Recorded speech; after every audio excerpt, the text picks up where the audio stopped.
So I don't know. I mean, I feel like the state of the business right now is pretty interesting where, I think with TKO and just the new creative team, I think it's been what, like two years at this point since Triple H and the creative team and Bruce Pritchard and all them have taken over with TKO over from Vince. And honestly, I think fans are really starting to read it and see it where TKO is just starting to be all about money. And you look at just things like ticket prices being so high. I mean, these on location prices are absurd, and um, I'm all for like paying for value, and I'm paying, you if you better, um, like it's a business, they have to make money, and I get that part of it, but I feel like the content has to live up to what people are paying for, and I think there will always be a fan base that has money and is willing to pay for what's being asked, and I think unfortunately I think WWE and TKO won't change the way they do things until those two things aren't happening. Like people aren't the money isn't coming in. But I think after like seeing WrestleMania be switched from like Vegas to or from New Orleans back to Vegas, I think people are starting to catch on a lot more now of like, oh, they're starting to be really money hungry. And then, it's just become like no house shows. And it's becoming more evident that like they just like Cena and Cody are saying in interviews, and I've watched a bunch of them where WWE is becoming a content driven business. And it's not about it's not a wrestling promotion anymore. It is a content business where they're using the wrestling to pump out content and make money off of the content. So if they can live off of, minimal amount of uh shows they put on, but like stretch the content of each one of those shows or segments or interactions or superstars or whatever, that's kind of what they're doing a little bit, right? Like again, an example is just how Cena offered to do 200 plus dates. And I get it. The business model isn't the same way as it used to be. They don't have house shows and stuff like that. And so he was only asked to do 36. But even that, it's like you're only asking the greatest of all time to do only 36 when he offered you more. And it just seems like they're capitalizing on, well, you know what? Like, let's just do 36. So it's limited. And so people have to make it to the shows. They have to make it to one of the 36, and we can jack up the prices because we know that we're going to feed off of their that scarcity mindset. We're going to feed off of their need to have to see him one last time. And I mean, it's just again like I'm not trying to be an asshole when I say this, but it's like if Vince was in charge, I think he would have stretched that shit out. He would have been like, "Hey, we're gonna touch on every town. We're gonna like go to as many towns." I mean, they did the old school show, the old school Raw show back in 2018 or whatever it was 2017. They went back to the was it the Hammerstein Ballroom, whatever thing that was, like the ballroom. It's they didn't fill up. They literally went retro night and only had X amount of people on the floor in the balcony, like they didn't care about, oh, this is not going to sell a lot of tickets. So it's like they did it for the fans. They did it as a I guess a nostalgia thing, but as a tribute homage to where they came from, right? That was like the way things were, and that was great. That was cool. Nowadays it's like unless the thing can seat like whatever 20,000 people, they're not going to touch that arena. And I'm exaggerating there, but I'm just saying like they even tore down the Titatron so that you could fit more people, which just means more money. And I will say it's nice to have more seats. Like you can be there. And I was there at the Netflix first Netflix on Raw. Pretty cool setup at the Intuit Dome. But just the mentality of like we're gonna squeeze every dollar out of our fans as much as possible. We're gonna squeeze everything we've got. The on location shit is wild. I mean the fanatics world fest, whatever. Like it's you have to pay for everything here and there. Like it's just so much of what made being a fan relatable in terms of like Vince did it so that every family could kind of watch the show. it seems like they're definitely straying away from that, and I think a lot of people are just seeing it and are not happy about it, and it, like growingly, like almost like now it's kind of like exponentially growing of how many people are unhappy with it. Also, too, like, and here's the thing, right? There's that saying, content is king, right? If the content is worth $1,000 seats, people will pay for it. I don't think the content that we're seeing right now is worth $1,000 per event. It's just I don't think it is, and I think people are starting to see that, and like even the finish at Survivor Series, right? Like that's an example. You had mega team, both sides, and yet the way it ends is an outside masked man that was never teased, never explained up until this point making the video. It was never like even hinted at. It was never even like part of the equation. There's no, I mean, the stomp is the only connection. So is it set? It's like, but yet like the buildup was all about how powerful Lesnar is, how powerful Bronson Reed is, how powerful Braun Breaker is, megastar of Roman, megastar of Cody, all that, Punk. And yet the reason for the result has nothing to do with any of the powerhouse on each team. It has only to do with this outside random person who who the hell knows, right? It just seems to be this like weird storytelling methodology they're doing.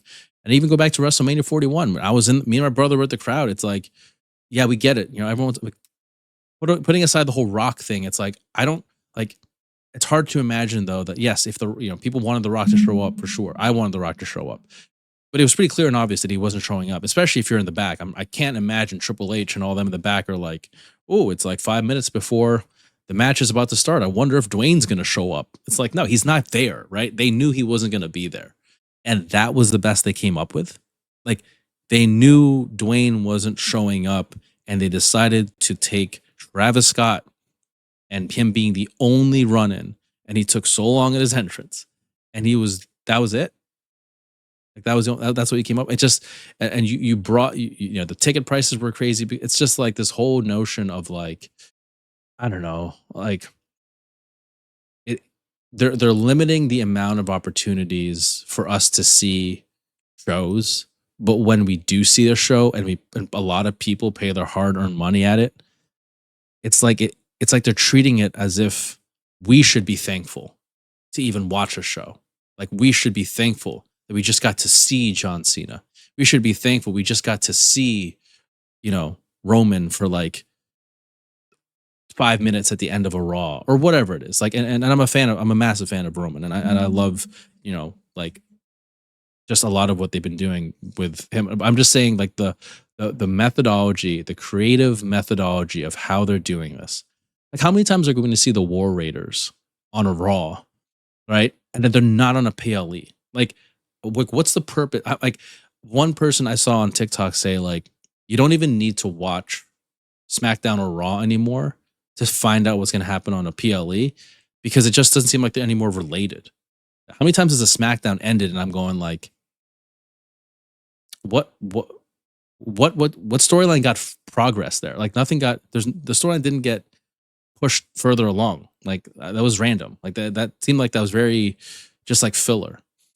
And again, if it's just filler, I mean, back in the day when Vince, was in charge, there were a lot of shitty Raws and there were a lot of shitty SmackDowns.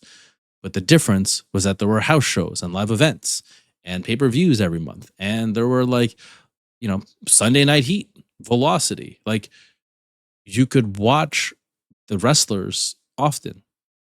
And so, yeah, it's okay if a Raw and SmackDown here and there sucked because as a company, they were giving you a lot of opportunity to go and see your favorite wrestlers perform live. But here, it's like, no, we're only going to do it once in a while. But when we do, you will like it. You will watch what we do and you will like it. I don't know how long that's going to last until you start getting people who are annoyed and pissed off. And trust me, I was around. I've always been a follower of the product for a long ass time. I mean, I'm an attitude era guy, so I definitely love that part of it. But I also was around for every other year of the business since I was like, 3 or 4 years old. I've been watching since I was like since 1995 or whatever. And yeah, like 2014 or 2015, that from then on until about 2017 or whatever it is, like that run, that little middle run there, people, I think collectively, everyone knows that was a pretty bad run. But like people got to watch, their superstars, favorite superstars. Often they would travel, and I get that backstage morale is like important. It's so good that it's a better backstage like culture now. It really is. But the content in front of us just has to be better. It just doesn't seem like people. I think I'm not a fan of him, but like, or the biggest fan of him, but people love LA Knight. Why isn't he getting pushed? Like you have, it's almost like it's ironic. It's like if they want more money, why aren't they pushing the guys who fans will like literally pay SmackDown, pay Raw, pay PLE money to go see win a championship and defend the championship? People want LA Knight to succeed. Make him succeed because that's going to bring in money because people want to see him. You keep like holding it off, holding it off, holding it off. All of a sudden, the fans start to go, yeah, I think they just don't like LA Knight. And maybe backstage, maybe they love him. But based on the fact that they're just like doing this whole breadcrumbing thing and they're not like trying to, I don't know, cater to what fans want, it almost has this weird, ironic, like opposite effect where it's going to push people away. So it's just a different business than the one I feel like I've known for a long time, and we'll see how it goes. But man, they got to start. If they're going to keep their prices the same, they better start improving that content and the shows and the storylines, because right now, without Cena anymore and Roman's part time, increasingly part time, Cody's probably on his way out. Randy Orton's probably gone. All the veterans are leaving, and yes, we have the Braun Breakers and all that stuff, but like they're still young guys, and that's only one or two, right? Like you got Braun Breaker. I mean, Gunther's not young, right? I mean, Obafemi, he's the next guy. He's going to be one of the next guys, but like he's one person. Bronson Reed, maybe, who knows? Like, can't really think of a lot of like major stars that are gonna, or young stars that are gonna like come in and have the same quick impact effect. Although, right, like there's a lot of great talent in NXT, and there are a lot of high potential stars. But what I'm saying with that is like someone like LA Knight, who again I'm not the biggest fan of, but you can't help but admit the fans love him. So push him. Use this equity that he has, because before you know it, like he might be like another Dolph Ziggler, and I don't want that to be the case. But like you had him in the palm of your hand, fans love him, and what if you wait too long and maybe, I mean, I think the fans will always care when it comes to guys like that. But I think what if he ages out? What if he's done? What if Kevin Owens thing happens? He gets hurt. You just don't know. So like, I don't know. I feel like they're sitting on a really, there's a lot of potential, and I think that's the theme of what's been happening since TKO and Triple H and Bruce Pritchard and Ed Koskey or whoever all these people took over. It's like, and Nick Khan. It's like there's a lot of potential for this era, this new era, to honestly be one of the golden eras of wrestling, and there was a lot of potential. Just the creative didn't back it up. The creative wasn't there for that to happen. And I don't know, like hopefully they fix it. But so far, like if the prices are going to be higher, the content and the creative has to match what people are paying for. And right now I'm not seeing it. So